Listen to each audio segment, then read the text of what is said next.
Olá, sou o professor Walter Rocha. Mais uma vez vamos falar sobre vetores.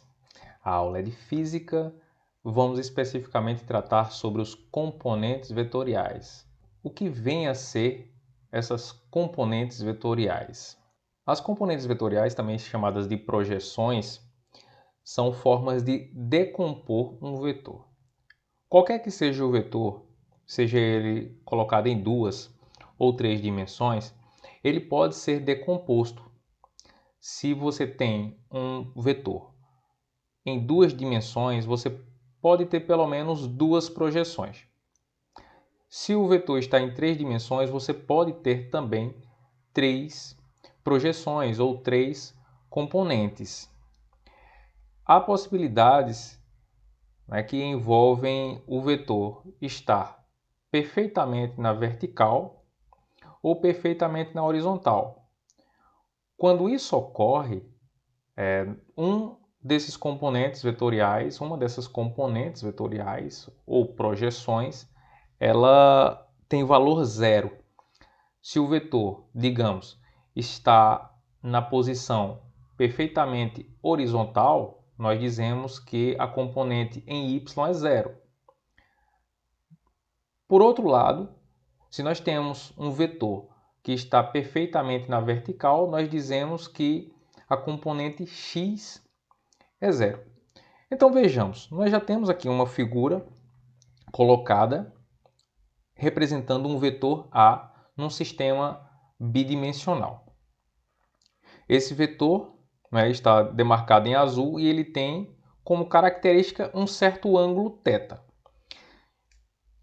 É importante frisar desde já que o ângulo de um vetor sempre leva em conta a sua medida a partir do eixo x, do eixo positivo de x, na parte positiva, melhor dizendo, do eixo x, no sentido anti-horário. Então, você sempre conta no sentido indicado, no sentido anti-horário, o valor do ângulo. Então temos um ângulo θ, que é característico do vetor A, e temos ali já demarcados também as duas componentes vetoriais, as quais convenientemente foram chamadas de AX e AY. AX é a componente na horizontal, AY é a componente na vertical. Nessa imagem, pode-se perceber que eu denotei aqui essas componentes vetoriais com o símbolo de vetor. E eles podem ser entendidos como se fossem vetores realmente. Esses vetores, que correspondem às componentes vetoriais, seriam dois vetores perpendiculares entre si, porque formam um ângulo de 90 graus, e é fácil perceber isso. Então eles podem ser entendidos também como dois vetores que resultam o vetor principal, que é o vetor A. Nessa perspectiva, se eu trago esse vetor, esse suposto vetor, que é a componente vetorial, para aqui, percebe-se que pelo método poligonal, o método geométrico de obtenção de uma resultante, o vetor A cabe perfeitamente nessa configuração de ser o resultado da soma entre os vetores AY e AX. E aí não importa a ordem que eu coloque esse AY ou AX. É como se fossem, melhor dizendo, essas componentes vetoriais, essas projeções, com a altura e a largura do vetor.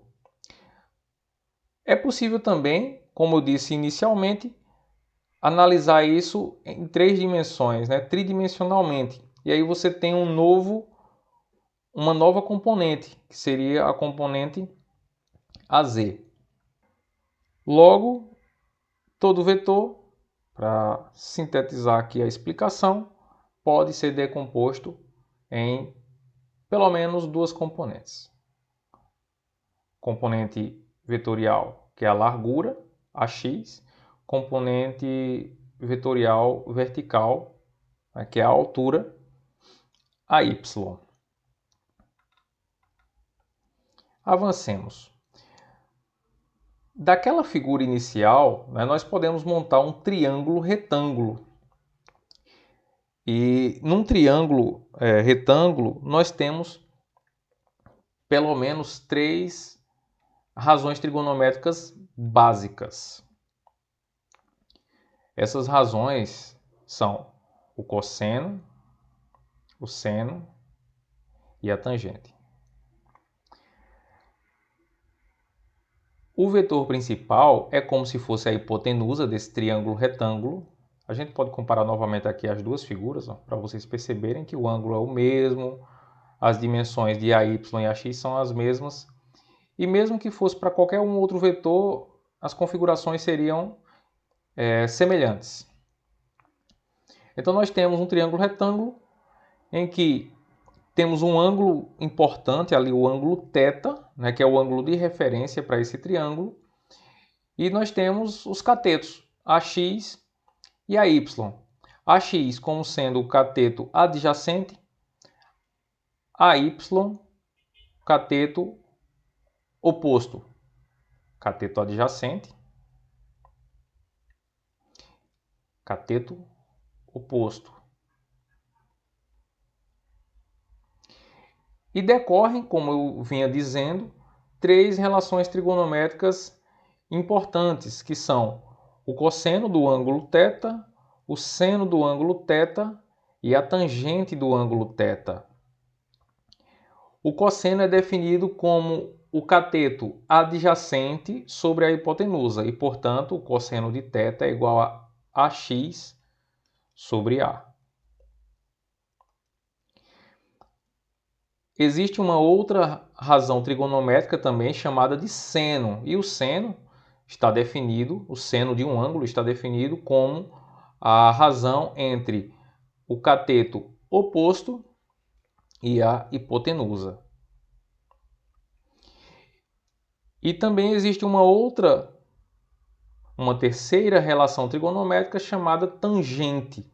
A tangente do ângulo θ é a razão entre o cateto oposto e o cateto adjacente. Por vezes é necessário, voltando à questão do vetor, analisar individualmente essas componentes vetoriais. Supondo, por exemplo, que você está analisando a inclinação de um lançamento. Um objeto é lançado com uma certa inclinação. Digamos uma bola que é chutada. Inicialmente ela tem uma certa inclinação que pode ser determinada. A inclinação da velocidade, nós podemos dizer assim, e o vetor analisado aí seria o vetor velocidade. E eu quero saber qual é a velocidade dessa bola apenas horizontalmente, para analisar qual seria o alcance dela horizontal. Ou eu poderia também analisar qual foi a altura que ela obteve após certo intervalo de tempo. Existe uma trajetória que é parabólica envolvida nesse caso, mas aí eu posso, a partir de um momento específico da análise da velocidade, determinar qual é essa rapidez na variação da altitude. E por isso é interessante a gente isolar essas componentes desse vetor velocidade, né? Fazendo aqui a analogia, a comparação ou a aplicação dessa relação trigonométrica, dessas relações trigonométricas com o vetor velocidade. Mas aí vale para qualquer outro tipo de vetor que você queira analisar apenas uma dessas componentes. Surgem muitos casos como esses na física. E aí eu precisaria isolar essa componente para calcular ela em função do conhecimento do ângulo e em função do conhecimento do vetor principal. E aí como é que fica essa primeira equação? Quando eu isolo o AX, que é a componente foco, eu tenho a multiplicação entre A e o cosseno do ângulo. Então guardem essa equação, ela é muito importante. Através dela você pode determinar a componente x do vetor. Então, a componente x de um vetor qualquer envolve o vetor e o cosseno do ângulo. Semelhantemente, nós vamos isolar o valor de AY nessa segunda equação e, isolando, nós obtemos a expressão A vezes seno de θ. A equação número 2 fica expressa dessa forma. Logo, você pode descobrir qual é a componente vertical multiplicando o módulo do vetor pelo seno do ângulo. A propósito, eu falava na figura anterior, né, que nós podemos analisar a y e a x como vetores. Mas, geralmente, o objetivo de utilizá-los é calcular o módulo, a magnitude de uma dessas componentes.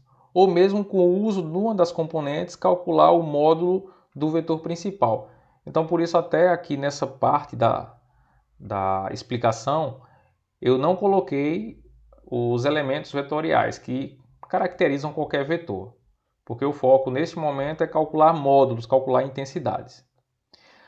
Tangente de θ igual a y sobre ax, componente vetorial vertical sobre a componente vetorial horizontal.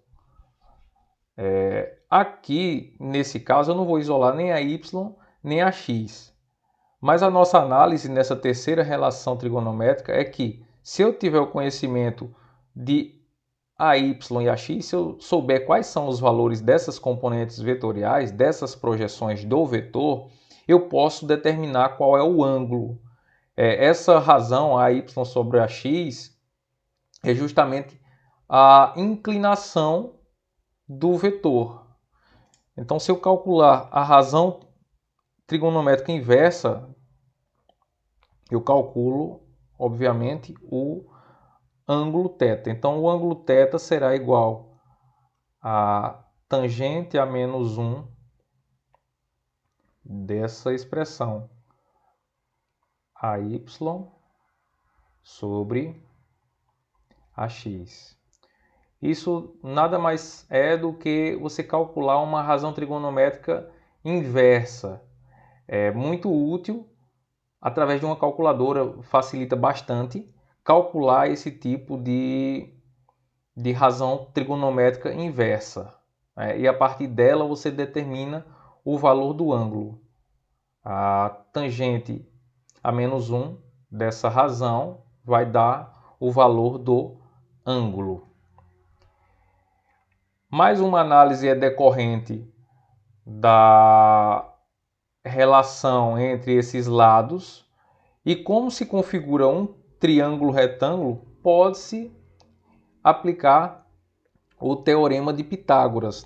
Então, a partir da configuração dada, você tem que A ao quadrado, que corresponde ao módulo do vetor principal, é igual a x ao quadrado mais a y ao quadrado, que são os dois catetos elevados ao quadrado e somados.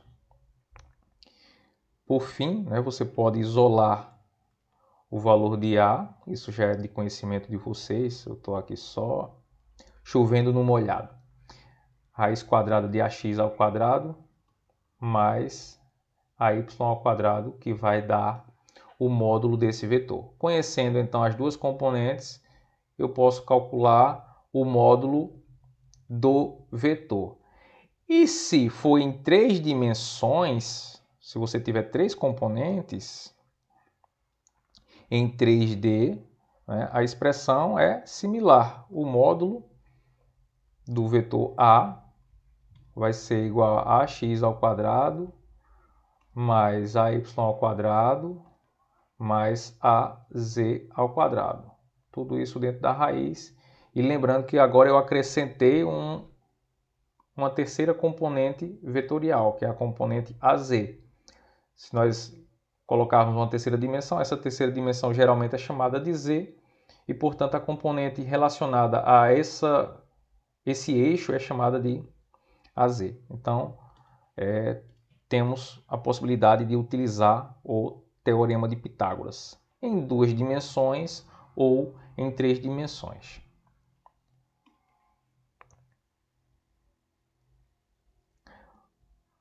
Vamos seguir aqui com a análise das componentes vetoriais. Agora, buscando aplicar essas componentes vetoriais a operações entre vetores. Eu tenho 2 vetores ali já expressos, A e B, e tenho um vetor resultante entre A e B. A soma entre A e B, aqui nesse exemplo, foi denominado C. A soma entre os 2 vetores, A e B, é o resultado, o vetor C. Tem como resultado o vetor C. Ora, como é que a gente pode ter uma compreensão dessa soma vetorial através das componentes? Vejam só. A componente do vetor A seria a altura dele, né? O quanto ele tem de altura, e nós chamamos de AY, essa componente vetorial. Por sua vez, o vetor B também pode ter uma componente vertical, uma componente vetorial vertical que chamaremos BY. Está aqui a altura do vetor B. Com a malha quadriculada fica facilitado esse processo. E o vetor C, por sua vez, também tem uma componente vertical, uma componente vetorial em Y. Está aqui traçada.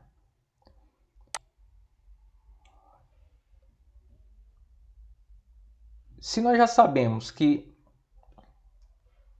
a soma entre os vetores A e B resulta em C, eu tenho uma resultante C, que acabou apagando aqui. Vejamos como se comportam essas componentes aqui quando comparadas. Eu arrastei a letra com tudo. O objetivo não era esse, mas é só para termos de comparação.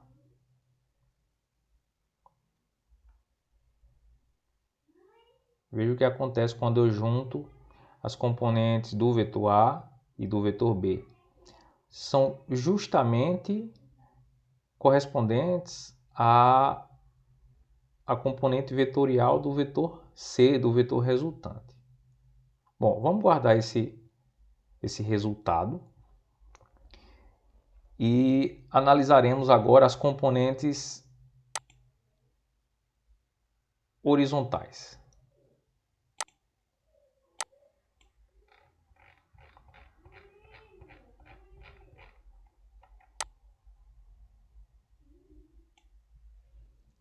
Eu tenho a componente do vetor A,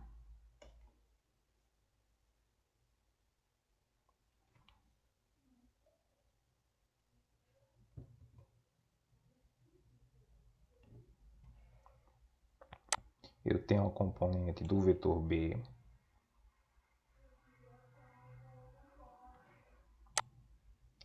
e eu tenho a componente do vetor C. Para diferenciar, eu vou mudar aqui a cor, eu vou sobrepor uma e outra. Semelhante análise nós podemos fazer com relação às componentes horizontais. Vou pegar a componente horizontal do vetor B e colar ela aqui embaixo na componente horizontal do vetor A. Vejam que somando a componente do vetor A, a componente horizontal do vetor A, com a componente horizontal do vetor B, resulta na componente vetorial do vetor C, que é o vetor resultante. E assim, nós tiramos algumas conclusões. Deixe-me nomear aqui essas componentes. Aqui é o AY, aqui é o AX, aqui é o BY, aqui foi o BX, E esse maior foi o CY e o laranjinha aqui embaixo foi o CX. Conclusões. Se o vetor C, é um vetor em duas dimensões que corresponde à soma entre essas duas componentes, que eu chamo de CX e CY, eu posso obter só a componente CX somando as componentes AX e BX. E de forma semelhante, para encontrar a componente CY do vetor resultante, eu somo as componentes AY e BY. E aqui eu estou falando de somas algébricas, já que essas componentes são valores numéricos. Geralmente, quando eu observo a componente de um vetor, eu estou interessado em compreender o valor numérico dessa componente. Bom, e para finalizar, vamos falar sobre vetores unitários. Como o próprio nome sugere, esses vetores unitários são vetores que têm tamanho 1. Qualquer vetor que tem tamanho 1, então é chamado de vetor unitário. Nessa figura que aparece na tela, já temos a representação de 3 vetores unitários num sistema com 3 coordenadas. Vejam que nós temos o eixo x, y e z. E alguns pontos foram marcados, a x, a y, a z. São posições em cada um desses eixos. Perpendicularmente entre si, ou seja, de forma ortogonal, aparecem 3 letras aqui. Aqui está no eixo x, é I. A gente fala I chapéu. Esse é um dos vetores unitários. Nós temos uma outra letra, a letra J, J chapéu, que está relacionada ao eixo Y. Temos uma terceira letra, K, K chapéu, com esse circunflexo a gente chama chapéu, para simplificar. I chapéu, J chapéu e K chapéu. K chapéu está associado ao eixo Z. É um vetor unitário associado ao eixo Z. Então, cada um desses, I, J e K, são vetores unitários que são perpendiculares entre si e cada um deles está associado a um dos eixos X, Y e Z, respectivamente a I chapéu, J chapéu e K chapéu. E nós vimos anteriormente que os vetores podem ser representados pelas componentes vetoriais.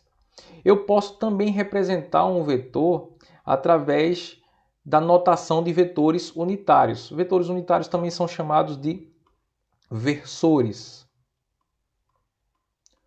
São sinônimos. Então esses versores eles servem para dizer qual é a direção da componente. Pegue um vetor A e se ele estiver definido em 3 dimensões, ele vai ter 3 componentes, cuja denominação nós já conhecemos, a x, a y e a z. Para bem definir a direção de cada uma dessas componentes, eu indico o vetor unitário associado. I chapéu, J chapéu e K chapéu. Cada um relacionado com uma componente específica, de um eixo específico, x, y e z. Então nós temos essa possibilidade de representar um vetor através dessa notação, uma notação através do uso desses vetores unitários. Então a x, a y e a z, que são as componentes, são valores numéricos. O vetor aparece na simbologia I chapéu, J chapéu e K chapéu. Esses são vetores unitários, vetores de tamanho 1, vetores que servem e nos ajudam a escrever qualquer vetor nessa configuração. É como se nós disséssemos AX no eixo X, AY no eixo Y, AZ no eixo Z. Embora que seja bastante óbvio, né? Mas quando aparecem números, se por exemplo eu tenho um vetor onde aparecem números no lugar desses AX, AY, AZ, digamos 3, 5 e menos 2. Quando eu coloco o vetor unitário, eu estou especificando quantas unidades naquele eixo específico. Falta aqui o K-chapéu. Então esse seria um exemplo de vetor A. O vetor A poderia ser assim designado: 3i chapéu mais 5j chapéu menos 2k chapéu. Seria uma representação possível e é bem utilizada essa forma de representar vetores. Pois bem, e como ficaria uma representação de um vetor genérico, de um vetor A genérico, AX e chapéu mais AYJ chapéu mais AZK chapéu? Sempre demanda algum trabalho, não é tão elementar fazer desenho de um vetor em 3 dimensões. Eu tenho aqui as coordenadas então desse vetor já demarcadas. Aqui, ó, AZ, AX, AY. Como seria o vetor A que tem essas componentes a ele associadas? Eu já tenho aqui um cubo formado para facilitar o processo. Eu trago esse cubo e monto ele na origem do sistema de coordenadas. Então, o vértice lá de trás tem um vérticezinho aqui, ó, não necessariamente nesse ponto, aqui nessa região.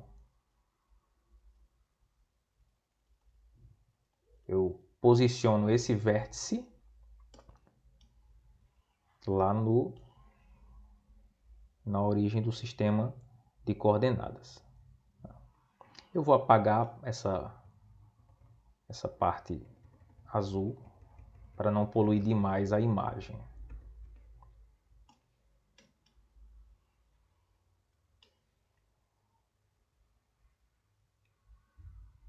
Pois bem, temos o cubinho aqui que vai nos ajudar. O cubo não, o paralelepípedo que vai nos ajudar. Reparem que os vértices deles, alguns vértices, né, coincidem com a X, a Y e a Z. Como seria a representação desse vetor A? É um vetor que vai se originar ali na origem do sistema de coordenadas cartesianas e vai ser dirigido até o vértice cujas coordenadas são AX, AY, AZ, que é justamente esse vértice da frente superior direito.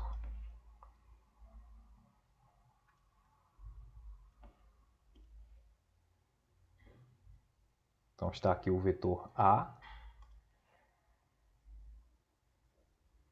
apontando na região que corresponde ao ponto AX, AY, AZ, AX, AY, AZ, é um ponto que está nesse lugar aqui.